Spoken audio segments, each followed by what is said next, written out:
This business was founded by my great-grandfather back in 1890 in Vilkamir, Lithuania, where he was a religious scribe.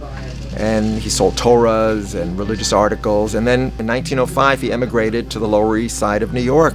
And his son-in-law, Joseph Levine, that was my grandfather, incorporated the business under the name J. Levine. And they started selling embroideries and arc curtains and menorahs and eternal lights for the synagogues, basically, for the institutions. And then his three sons came into the business, my father, Seymour of blessed memory, and his two brothers, Melvin and Harold. And they developed the business into a department store of everything Jewish.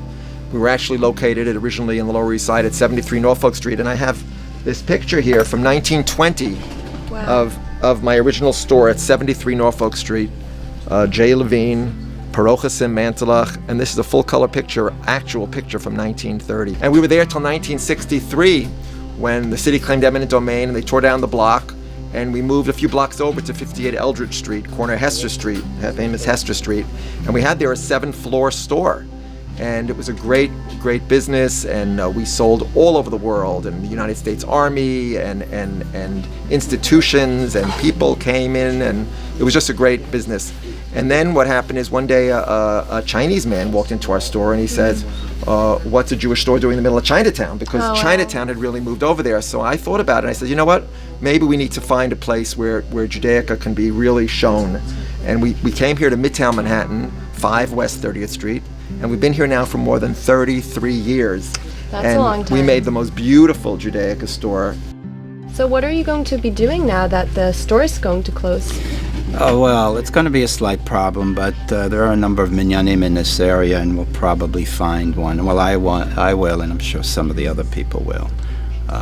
So it's a problem, but it can be easily resolved in this area. How did you feel when you first learned that the store is closing down? I was surprised. We were all surprised and somewhat shocked. However, we understand this situation, and it's time for him to move on and do other things.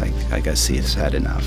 I mean, we had such an impact on the Jewish world, and the outpouring of love that I see all over now online, on phone calls, people coming in saying they can't believe that a 130-year-old company is going to go out of business. And I say that's just the way of the world. It's not us. It's just what the world wants. And but I have no regrets, and I'm just so thankful for these 40 years that I've been here, and for the 130 years that J. Levine has been an institution in the Jewish world.